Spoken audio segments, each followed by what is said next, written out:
Hi, everyone. Welcome back to episode 4 of our Veridian podcast. Oh, it's awesome. We're losing track. We're losing count. This is good. Yeah. So this week, there's not a lot going on There's not a lot going on at the site. The weather's been really weird with rain and sun. Sucky. Yeah, we went from frozen ground to an inch of rainfall in one day in February. Right? We're supposed to be frozen.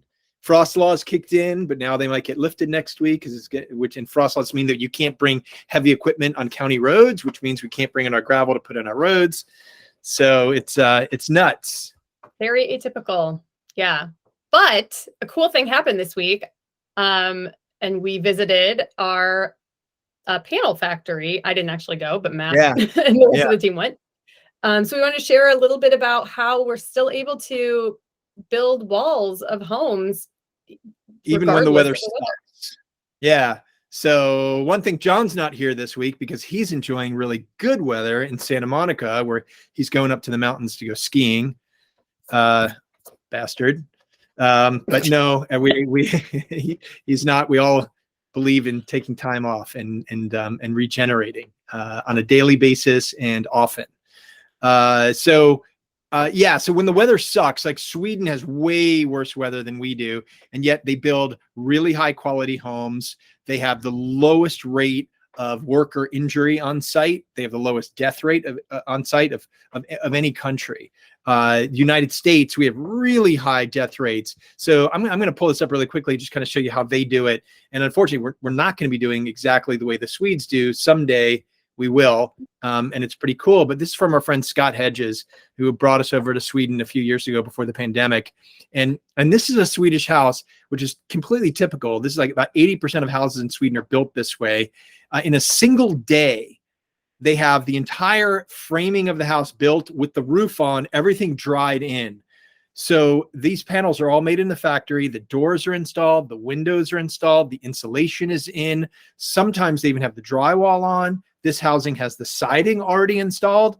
And then like Lego blocks, these 4 people get on these scaffoldings, no ladders on site, by the way, with scaffolding, and they're all harnessed in, and they're slowly assembling all of these over a 7-hour period. So in 7 hours, they get this entire thing. In the meantime, there's another couple of folks building this roof on the ground, and then the crane lifts the roof up, boom, one day, the roof is on the whole thing. And now they're starting to install these really high quality 100-year lifespan clay tiles up on the roof. It's pretty astonishing. And one day we hope to get to that level. But in the meantime, we're going to be doing some of these. This is another house that we're building for the Spitz family here in Ann Arbor, where we're using a panelization process, kind of like what we're doing at part of what they're doing in Sweden.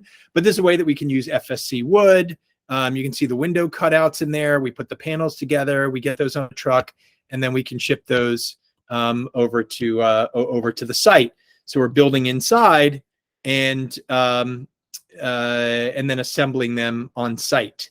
So it's in a really dry condition where we can work no matter what the weather is outside.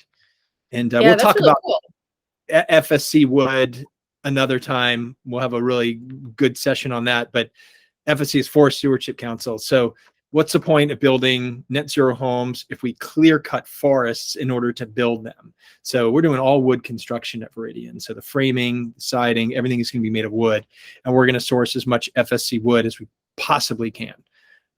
So we're working hard to do that. So we're using FSC wood in the panels. They're going to be panelized inside, and then that dramatically reduces the amount of time that it takes to actually frame a house on site. Yeah. And even our flooring is going to be FSC. Like any wood that we're using, we're really looking to our siding. We hope to be able to do FSC. Hopefully we'll get an answer on that this week. And basically means harvesting trees from intact forests. So it's an actual forested ecosystem where you're harvesting trees bit by bit. You're not clear cutting things and taking away the forest. The forest stays there. You're just harvesting wood from it over centuries, really. Some of the older FSC forests have been in use since since the early 1900s. So wow. pretty cool stuff. Yeah. Awesome. So well, that's really cool. So what else fun is happening? Sorry, no bug sex this week. Yeah, we don't have a good hashtag. Hashtag analyzed walls isn't quite as interesting as bug sex. Thanks for your feedback, everybody. We're getting lots of good feedback. People love bug sex, apparently. We'll have to find more of those tidbits. We actually, as of yesterday, our park homes, our smaller townhomes, are fully reserved. So those are officially gone. But if you're still interested in that size, they're about 1,300 square feet. There is a wait list that you could join just by going to our website. And then we might have more of that size of home coming available in a later sequence. Yeah, it's just a great size for small families and stuff. We still have 12 terrace homes left in that first sequence. We've had a couple buyers shift around. So 2270 Greenway Trail actually just became available again, which is a great location. It's really close to the Farm Stop grocery. And I think we're way over our 5 minutes as usual. Oh, we are? Oh, go. Let's go. See you guys next week. Thank you, everybody. We love you all. Hope you enjoyed our Panelization 101. The Sweden thing's really cool. We'll drop a link to that YouTube video in the show notes so that you can look at it if you're interested in seeing the whole thing. But we will see you guys next week. Episode 5. Put a link in there and put some pictures that we took when we were in Sweden of some of the factories we saw there. Pretty neat stuff. Cool. Yeah. All right. All right. See you guys. Bye, everyone.